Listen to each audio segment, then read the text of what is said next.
नमस्कार। चलिए एक सफर पर चलते हैं सीधे 80 साल पीछे, दिसंबर 1944 में। उस समय की एक पत्रिका अखंड ज्योति, जिसके लेखक हैं युग ऋषि पंडित श्रीराम शर्मा आचार्य जी। उसमें छिपा है ऐसा ज्ञान जो आज भी हमारी जिंदगी को एक नई दिशा दे सकता है। तो आइए उनके शब्दों से कुछ अनमोल मोती निकालते हैं। और देखिए, इस पत्रिका का जो मूल मंत्र है ना, वो बिल्कुल सामने है। हमारे विचार ये सिर्फ हवा में उड़ते ख्याल नहीं है, बल्कि ये वो शक्ति है जो हमारी हकीकत को गढ़ती है। और इसी सिद्धांत को इस अंक में बहुत गहराई से समझाया गया है। तो आज की हमारी इस खोज का नक्शा कुछ ऐसा रहेगा। हम इन 6 मुख्य पड़ावों से गुजरेंगे जो इस पत्रिका के सार को हमारे सामने रखेंगे। तो चलिए शुरू करते हैं पहले पड़ाव से, 1944 का ज्ञान। देखते हैं कि क्या 80 साल पहले लिखी बातें आज भी हमारे लिए उतनी ही मायने रखती हैं। अब आते हैं पत्रिका के उस मूल सिद्धांत पर जो कहता है कि हमारे मन में ही हमारा भाग्य बनाने की शक्ति छिपी है। पर कैसे, आइए समझते हैं। एक सवाल जो हम सबके मन में आता है, क्या हमारी सोच, हमारे विचार सच में हमारी किस्मत लिख सकते हैं? पत्रिका का एक लेख है विचारों का परिणाम, जो इसी गहरे सवाल की पड़ताल करता है। जरा इस प्रक्रिया को समझिए जो पेज नंबर 10 पर बताई गई है। ये बहुत गहरी बात है। देखिए कैसे एक छोटा सा विचार पहले शब्दों का रूप लेता है, फिर वो शब्द हमारे कर्म बनते हैं और आखिर में वही कर्म एक ठोस नतीजा बन के सामने आते हैं। मतलब जो चीज़ दिखती नहीं वो हकीकत बन जाती है। तो यहां देखिए, सोच के 2 रास्ते बिल्कुल साफ हैं। एक रास्ता है निर्माण का, जो हमें तरक्की की ओर ले जाता है, और दूसरा रास्ता है विनाश का। पत्रिका हमें याद दिलाती है कि चुनाव पूरी तरह से हमारा है। हम अपने विचारों से या तो एक खूबसूरत दुनिया बना सकते हैं या सब कुछ तबाह कर सकते हैं। तो विचारों की बात तो हो गई, लेकिन विचार आखिर में कर्मी तो बनते हैं, है ना? तो चलिए अब समझते हैं कि एक अच्छा, एक सदाचारी जीवन आखिर होता क्या है। पेज 18 पर भगवान बुद्ध की 3 शिक्षाओं का जिक्र मिलता है। पहली और सबसे बुनियादी शिक्षा है, हर तरह की बुराई को छोड़ दो। ये सुनने में बहुत सरल लगता है, पर इसके लिए गहरे आत्मनियंत्रण की जरूरत होती है। इसके बाद आती है दूसरी शिक्षा, जो एक कदम और आगे जाती है। सिर्फ बुराई से बचना ही काफी नहीं है, हमें एक्टिवली यानी सक्रिय रूप से अच्छे गुणों को अपनाना होगा, अच्छे काम करने होंगे। और तीसरी और शायद सबसे अहम शिक्षा है, अपने मन को शुद्ध करो, क्योंकि हमारे बाहरी काम तभी सच्चे और अच्छे होंगे जब हमारा मन अंदर से साफ और पवित्र होगा। असली मंजिल तो मन की शुद्धि ही है। अब सवाल ये उठता है कि इन सिद्धांतों को अपनी रोज की जिंदगी में कैसे उतारें।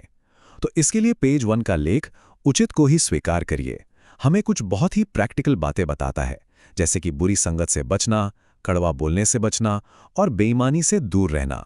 एक बहुत जरूरी बात, ये पत्रिका सिर्फ मन और आत्मा की बात नहीं कर रही। नहीं, यहाँ शरीर को भी उतना ही महत्व दिया गया है, क्योंकि सीधी सी बात है, अगर शरीर स्वस्थ नहीं तो आध्यात्मिक सफर भी तो अधूरा रह जाएगा। जैसे कि ये देखिए, प्रकृति की ताकत का कितना शानदार उदाहरण है। पेज 9 पर सूर्य सेवन यानी सन थेरेपी की एक बहुत ही आसान सी विधि बताई गई है। ये हमें याद दिलाता है कि अच्छी सेहत के लिए हमेशा महंगे इलाज की जरूरत नहीं होती, कभी-कभी प्रकृति से जुड़ना ही काफी होता है। और बिल्कुल इसी तरह पेज 11 पर चेहरे की सुंदरता के लिए भी बड़े आसान से घरेलू उपाय बताए गए हैं। इससे पता चलता है कि ये पत्रिका अंदरूनी और बाहरी दोनों तरह की सेहत और कल्याण पर ध्यान देती है। अच्छा, तो मन, कर्म और शरीर की बात हो गई। अब हम अपने सफर के सबसे गहरे, सबसे अहम हिस्से में पहुंच रहे हैं, ईश्वर से जुड़ाव। ये खंड हमें भक्ति और विश्वास के रास्ते पर ले जाता है। यहां धार्मिकता शब्द की एक बहुत ही जबरदस्त परिभाषा दी गई है। पेज 17 पर बताया गया है कि धार्मिक होना सिर्फ पूजा पाठ करना नहीं है, नहीं, बल्कि इसका असली मतलब है पवित्रता, सेवा, ईमानदारी और परोपकार जैसे गुणों को अपनी जिंदगी का हिस्सा बना लेना। धार्मिकता और ईश्वर भक्ति लेख में बताए गए ये सिद्धांत एक सार्थक आध्यात्मिक जीवन की नींव की तरह हैं। पवित्रता, सेवा, ईमानदारी, ये सिर्फ भारी भरकम शब्द नहीं है, बल्कि ये तो जीने का एक तरीका है। सिर्फ सिद्धांत ही नहीं, बल्कि एक प्रैक्टिकल तरीका भी बताया गया है। पेज 14 पर 40 दिनों की गायत्री साधना के बारे में बताया गया है, जिसे मन को साफ करने और आध्यात्मिक शक्ति पाने का एक बहुत ही असरदार तरीका माना जाता है। तो चलिए अब हम अपने सफर के आखिरी पड़ाव पर आ गए हैं, सवाल ये है कि 80 साल पुरानी इस पत्रिका से आज हम अपने लिए क्या सबक ले सकते हैं? सबसे पहले विचार, फिर कर्म, हमारा स्वास्थ्य, और आखिर में सदाचार। तो इस पूरी यात्रा का सार क्या निकला? देखिए, सब कुछ एक सोच से शुरू होता है। यही सोच हमारे कर्मों को रास्ता दिखाती है। हमारा शरीर, हमारा स्वास्थ्य इस सफर का आधार है, और सदाचार वो फ्रेम है जो इन सबको एक साथ जोड़े रखता है। ये सदियों पुराना ज्ञान हमें यही सिखाता है कि हमारे विचार ही हमारी दुनिया बनाते हैं। सच्ची धर्मपरायणता हमारे कामों में झलकती है, और एक सार्थक जीवन की कुंजी तन और मन के संतुलन में ही छिपी है।